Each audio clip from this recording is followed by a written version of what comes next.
guys, pag-usapan lang natin ang breaking news. May pasabog na naman kasi ang bali-balita at exclusive na pinag-uusapan ngayon. Sobrang galing, Daniel Padilla. Samantalang yung Catherine Bernardo, naghahanap na naman ng bagong love team. Na alam niyo naman siguro ang sinasabi nila, si James at si Catherine Bernardo. Dahil meron silang bagong teleserye na pinag-uusapan. Pero si Daniel Padilla, kahit walang ka-love team, kaya niyang patunayan ang kanyang sarili. Diba? Kitang-kita niyo naman siguro, kahit walang Catherine Bernardo, kayang-kaya niyang patunayan. Pero ayon kay Daniel Padilla, nahihirapan siya kasi nasanay siyang kasama niya si Catherine Bernardo. Kung bakit nga naman kasi naguguluhan siya. Dahil alam niyo naman siguro, meron siyang pinagdadaanan ang tungkol umano sa iwalayan Katniel. At lalong-lalo na kasi si Catherine Bernardo patuloy niyang sinusuyo umano. Dahil gusto niya makipagbalikan at gusto niya pa rin makasama si Catherine Bernardo sa paggawa ng movie. Kaso nga lang, dinedma daw ni Catherine Bernardo. Kita niyo naman na isang Daniel Padilla, siya na mismo ang lumalapit umano kay Catherine Bernardo. Dahil yan ay usap-usapan na after ng Hello Love Again. Muli niyang kukulitin umano si Catherine Bernardo para makagawa din sila ng bagong movie. Diba? Pero ngayon, pinag-uusapan daw na nakamove on na si Daniel Padilla. Pero ang bulong-bulungan naman, si Catherine Bernardo naman ang nagpaparamdam kay Daniel Padilla. Siyempre alam niyo naman siguro, diba? Si Daniel Padilla, napagod umano siya sa pangungulit at siyempre, inaabol-abol niya itong si Catherine Bernardo.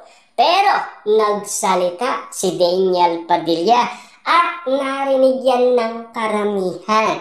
Ayon kasi kay Daniel Padilla, salamat Panginoon, nilalapit ako sa tamang tao talaga. Kaya ang ibig sabihin daw yon ayon sa mga netizens at mga sawsawerang kapitbahay, hindi daw tamang tao itong si Catherine Bernardo para kay Daniel Padilla. Yan kasi ang pagkakaunawa ng karamihan. Hindi lang nating alam kung tama nga ba ang ibinigay sa atin ni Daniel Padilla. Diba?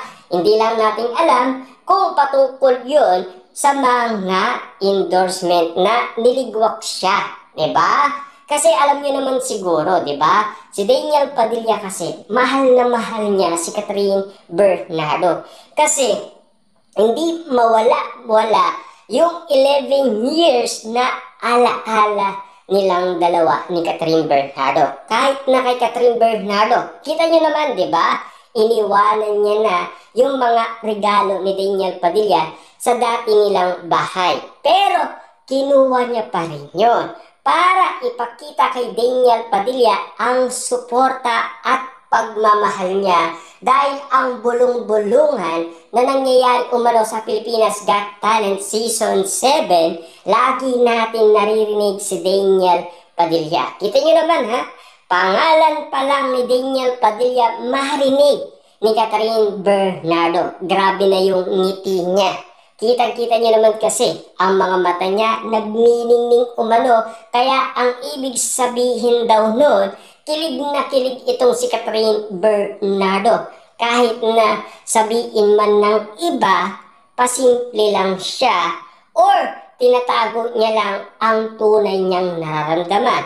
Kaya inilabas na ni Catherine Bernardo. Nagparamdam na siya. Diba? Kaya nga naman kasi sinasabi nila, mahal pa pala ni Catherine Bernardo. Siguro, nagising siya sa katotohanan na si Daniel Padilla pa rin ang tunay niyang minamahal. Kita niyo naman, no?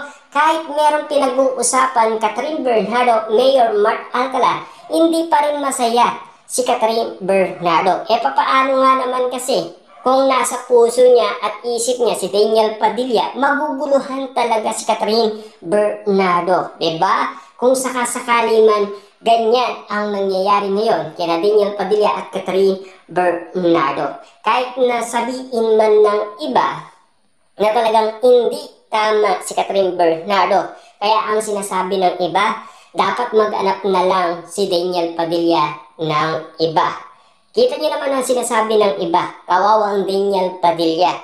Pinagpalit na ni Catherine Bernardo sa isang Mayor Mark Alcala ng Lucena. Diba? Paano naging kawawa ang isang Daniel Padilla kung ang daming pinag-uusapan project na nakalinya sa kanya? Kitang-kita niyo naman, diba? Magandang pasabog ang naging Andres Malvar sa kanyang incognito na teleserye bilang action star. Kaya nga naman kasi ang kanyang uncle na si Robin Padilla at ang kanyang ama balak nilang isagawa ang nasabing Mista 2. Kita nyo naman, no? Grabe talaga. Isang Daniel Padilla bibida sa Mista 2. Grabe nga naman kasi ang paniniwala ni Robin Padilla dahil sa nakitang kakayahan ni Daniel Padilla na ipinakita. Kaya nga naman kasi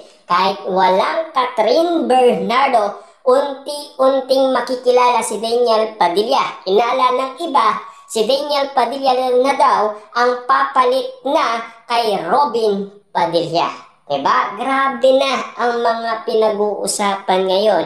Iba na kasi ang naging epekto nito kay Daniel Padilla. Simula pinakita ni Daniel Padilla ang kanyang kagalingan bilang Andres Malvar sa incognito bilang action star. Yan kasi ang mga malupitan kaganapan. Kaya nga naman kasi napapawaw na lang ang karamihan, lalo-lalo na ang mga Dilulo fans ni Daniel Padilla.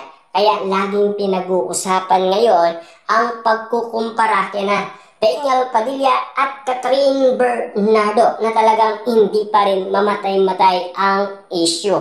Pero ang pagkakaalam natin, kapag nagsamang muli sina Catherine Bernardo at Daniel Padilla, sigurado magkakabalikan yan, di ba?